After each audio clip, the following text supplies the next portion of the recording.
$501 million, মানে প্রায় $1 billion কাছাকাছি। অঙ্কটা একবার ভাবুন তো, শুধু একটা ছুটির দিনে, একটা উইকেন্ডে এত বিশাল পরিমাণ টাকা সাইবার হ্যাক করার চেষ্টা করা হয়েছিল। 2016 সালের এই ঘটনাটা, মানে সাইবার অপরাধের ইতিহাসে এত বড় দুঃসাহস আর উচ্চাকাঙ্ক্ষা বোধহয় আর কখনোই দেখা যায়নি। আমাদের আজকের এই বিশেষ বিশ্লেষণে সবাইকে স্বাগত জানাচ্ছি। আজ আমরা ইতিহাসের অন্যতম বৃহৎ একটা সাইবার চুরির একদম ভেতরের কৌশলগুলো ধাপে ধাপে ডিকোড করব। আর শুধু প্রযুক্তিগত দিকটাই না, এরপর আমরা একটু ভিন্ন দিকে মোড় নেব। সাধারণ অপরাধী থেকে শুরু করে হোয়াইট কলার বা ইকোনমিক ক্রিমিনাল, এই মানুষগুলোর মাথার ভেতরে আসলে কি চলে, তাদের মনস্তত্ত্বটা কেমন হয়, সেটাও খতিয়ে দেখব। তো চলুন দেখে নেওয়া যাক আজ আমরা ঠিক কি কভার করছি। প্রথমে থাকছে $1 বিলিয়ন সাইবার হাইস্ট, এরপর দ্য $1 বিলিয়ন টাইপো, 3 নম্বরে থাকছে ডার্ক ট্রায়াড আনভেইলড এবং সবশেষে মাইন্ডস অফ ইকোনমিক অফেন্ডার্স। চলুন সরাসরি মূল আলোচনায় ঢুকে পড়া যাক। শুরুতেই $1 billion cyber heist exploiting the SWIFT network. Global payment network সুইফটের নাম তো আমরা অনেকেই শুনেছি, তাই না? এই সুইফটের দুর্বলতাটাকে কাজে লাগিয়েই হ্যাকাররা একটা রীতিমতো অবিশ্বাস্য প্ল্যান ভেবেছিল। টার্গেট নিউ ইয়র্কের ফেডারেল রিজার্ভ ব্যাংকে থাকা বাংলাদেশ ব্যাংকের অ্যাকাউন্ট খালি করে দেওয়া। পুরো ছকটা কি মারাত্মক নিখুঁত ছিল তার টাইমলাইনটা একটু খেয়াল করুন। 2016 সালের 4 আর 5 ফেব্রুয়ারি, বাংলাদেশে তখন সাপ্তাহিক ছুটি। ঠিক এই সময়টাতে হ্যাকাররা ফান্ড ট্রান্সফারে কমান্ডগুলো পাঠায়। এরপর 5 তারিখেই সেই পাচার হওয়া টাকা ফিলিপাইনের ব্যাংকিং সিস্টেমে ঢুকে পড়ে। আর সবচেয়ে ইন্টারেস্টিং ব্যাপার হলো 8 তারিখ ফিলিপাইনে আবার চাইনিজ নিউ ইয়ারের ছুটি ছিল। মানে দুই দেশের ব্যাংকিং ছুটির দিনগুলোকে এমনভাবে বেছে নেওয়া হয়েছিল যাতে চুরিটা ধরতে ধরতে বেশ কিছুটা সময় পার হয়ে যায়। একেবারে যাকে বলে মাস্টার স্ট্রোক। আচ্ছা, এখন আসল জায়গায় আসা যাক, মানে হ্যাকিংয়ের প্রক্রিয়াটা আসলে কেমন ছিল। হ্যাকাররা প্রথমে বাংলাদেশ ব্যাংকের ক্রিডেন্সিয়াল বা লগইন ইনফরমেশনগুলো হাতিয়ে নেয়।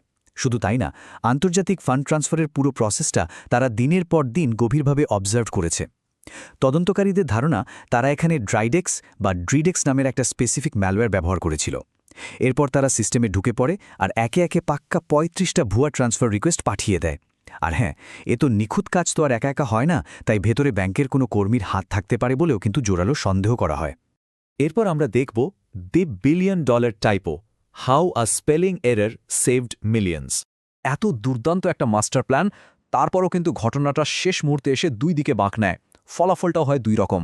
একদিকে ফিলিপাইনে পাঠানো $80 মিলিয়ন কিন্তু খুব সফলভাবেই ক্যাসিনোর মাধ্যমে পাচার হয়ে যায়, যার বেশিরভাগই আজ পর্যন্ত উদ্ধার করা যায়নি।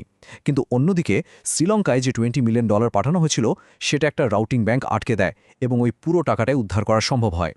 এখন স্বভাবতই মনে হতে পারে শ্রীলঙ্কায় ওই $20 মিলিয়ন কিভাবে আটকে গেল। ব্যাপারটা শুনলে হয়তো একটু হাসিই পাবে।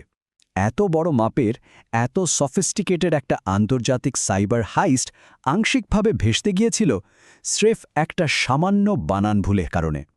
হ্যাকাররা ফাউন্ডেশন শব্দটার বদলে লিখেছিল ফ্যান্ডেশন, জাস্ট একটা ও এর জায়গায় এ। আর এই একটা মাত্র টাইপই ডয়েচ ব্যাংকের সন্দেহ জাগিয়ে তোলে। ভাবা যায়? তো এই ঘটনার পর ইনভেস্টিগেশন শুরু হলো, আর তদন্তের চিত্রটাও বেশ চমকপ্রদ। ফোরেন্সিক দিকটা নিয়ে কাজ করেছে ম্যান্ডিয়ান্ট আর ওয়ার্ল্ড ইনফরম্যাটিক্স। পাশাপাশি ফিলিপাইনের এনবিআই এবং তাদের সিনেটও নিজেদের মতো করে তদন্ত চালিয়েছে। এফবিআইয়ের পাওয়া প্রমাণগুলো মূলত ব্যাংকের ভেতরের সাহায্যকারীদের দিকেই ইঙ্গিত করে। আবার অন্যদিকে সাইবার সিকিউরিটি নিয়ে কাজ করা নিরপেক্ষ রিপোর্টগুলো উত্তর কোরিয়ার রাষ্ট্রসমর্থিত ল্যাজারাস গ্রুপ বা বিগুল বয়েজের দিকে আঙুল তুলেছে। আমরা অবশ্য এখানে কোনো নির্দিষ্ট পক্ষ নিচ্ছি না, তবে এই ঘটনাটার তদন্ত যে কতগুলো ভিন্ন ভিন্ন সম্ভাবনা আর ডাইমেনশন তৈরি করেছে, সেটাই আসলে সবচেয়ে ইন্টারেস্টিং ব্যাপার। এখন স্বাভাবিকভাবেই একটা প্রশ্ন মাথায় আসে, তাই না? এত বড় মাপের, এত ছক কষা একটা ফিন্যান্সিয়াল ক্রাইমের পেছনে ঠিক কী ধরনের মানসিকতা কাজ করে? একটা দেশের কেন্দ্রীয় ব্যাংক হ্যাক করার মতো দুঃসাহস আর এমন ঠান্ডা মাথা, এগুলো আসে কোথা থেকে? ঠিক এই জায়গাতেই আসছে আমাদের পরের অংশ, the dark triad unveiled, the psychology of the economic offender. তো হাইটেক ব্যাংকিংয়ের জগৎ থেকে বেরিয়ে চলুন এবার আমরা সরাসরি ক্লিনিক্যাল সাইকোলজিতে ডুব দেই। 2026 সালে স্পেনের একটা কারাগারে 682 জন বন্দির ওপর দারুণ একটা পেয়ার রিভিউড স্টাডি করা হয়েছিল। অ্যানুয়ারিও দে সাইকোলজিয়া জুরিদিকাতে পাবলিশ হওয়া ওই গবেষণায় 350 জন হোয়াইট কলার বা অর্থনৈতিক অপরাধীর সাথে 332 জন সাধারণ অপরাধীর মনস্তত্ত্বের একটা সরাসরি তুলনা টালা হয়। এখানে ডার্ক ট্রায়াড বা অন্ধকার ত্রিভুজের যে ধারণাটা উঠে এসেছে তার প্রথম স্তম্ভটাই হল ম্যাকিয়াভেলিয়ানিজম। সহজ কথায় নিজের স্বার্থ উদ্ধারের জন্য অন্যকে ব্যবহার করা বা ম্যানিপুলেট করা।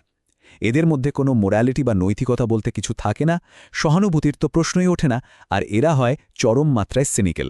এই বৈশিষ্ট্যটাই মূলত তাদেরকে ঠান্ডা মাথায় মিথ্যের জাল বুনে লাভজনক সুযোগ তৈরি করতে সাহায্য করে। ডার্ক ট্রায়াডের দ্বিতীয় স্তম্ভটা হচ্ছে নার্সিসিজম। এই ধরনের মানুষরা নিজেদেরকে সবসময় সুপিরিয়র বা সবার চেয়ে সেরা মনে করে। এদের ভেতরে একটা মারাত্মক গ্র্যান্ডিওসিটি বা অহমিকা কাজ করে, আর এরা সব কিছুর ওপর আধিপত্য বিস্তার করতে চায়। এই নার্সিসিজমই তাদের ভেতরের অপরাধবোধ বা গিল্টকে একদম শূন্যের কোঠায় নামিয়ে আনে, আর যে কোনো উপায়ে ক্ষমতা ও সাফল্যের চূড়ায় পৌঁছানোর একটা তাগিদ তৈরি করে। আর শেষ স্তম্ভটি হল সাইকোপ্যাথি, মানে চরম আবেগহীনতা আর সহানুভূতির অভাব। তবে মজার ব্যাপার হলো কর্পোরেট জগতে যারা সফল সাইকোপ্যাথ তারা কিন্তু সাধারণ সাইকোপ্যাথদের মতো কথায় কথায় ভায়োলেন্ট বা হটকারী হয়ে ওঠে না, বরং এরা খুব চার্মিং আচরণ দিয়ে আবেগহীন একটা নির্লিপ্ততার আড়ালে নিজেদের কাজটা ঠিকই হাসিল করে নেয়। এবার আমরা দেখব minds of economic offenders, the big reveal.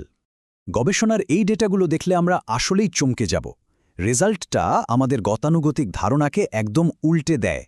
দেখা যাচ্ছে সাধারণ অপরাধীদের তুলনায় অর্থনৈতিক অপরাধীরা সাবক্লিনিক্যাল সাইকোপ্যাথি আর মোরাল ডিসএঙ্গেজমেন্ট মানে নৈতিক স্খলনের জায়গাগুলোতে বেশ কম স্কোর করেছে, কিন্তু সফট পাওয়ার বা নরম ক্ষমতার ক্ষেত্রে তাদের স্কোর আবার আকাশছোঁয়া। তুলনামূলক চিত্রটার দিকে যদি আমরা তাকাই তাহলে ব্যাপারটা আরও পরিষ্কার হয়ে যাবে। খেয়াল করে দেখুন, সাধারণ অপরাধীরা ম্যাকিয়াভেলিয়ানিজম আর নার্সিসিজমে অনেক এগিয়ে থাকলেও সফট পাওয়ারে তারা একেবারেই পিছিয়ে আছে। অন্যদিকে অর্থনৈতিক অপরাধীদের গ্রাফটা সফট পাওয়ারের জায়গায় রীতিমতো পিক করেছে। এখন কথা হলো, এই সফট পাওয়ার জিনিসটা আসলে কি? যদি ভারী একাডেমিক ভাষা বাদ দিয়ে একদম সোজা বাংলায় বলি, এটা হলো জোর জবরদস্তি বা গায়ের জোর না খাটিয়ে নিজের চার্ম, স্মার্টনেস আর পুরস্কারের লোভ দেখিয়ে অন্যকে প্রভাবিত করার ক্ষমতা। হোয়াইট কলার ক্রিমিনালরা ঠিক এই কাজটাই করে। তারা বন্দুক ঠেকিয়ে চুরি করে না, বরং নিজেদের ক্যারিজমা আর ম্যানিপুলেশন দিয়ে মানুষের ব্রেইন ওয়াশ করে ফেলে। তো এই পুরো স্টাডি থেকে আমাদের টেকঅ্যাওয়ে কি? এই তথ্যগুলো আসলে খুবই ক্রুশাল, কারণ অপরাধীদের রিহ্যাবিলিটেশন বা পুনর্বাসনের ক্ষেত্রে এটা একদম নতুন একটা দরজা খুলে দেয়।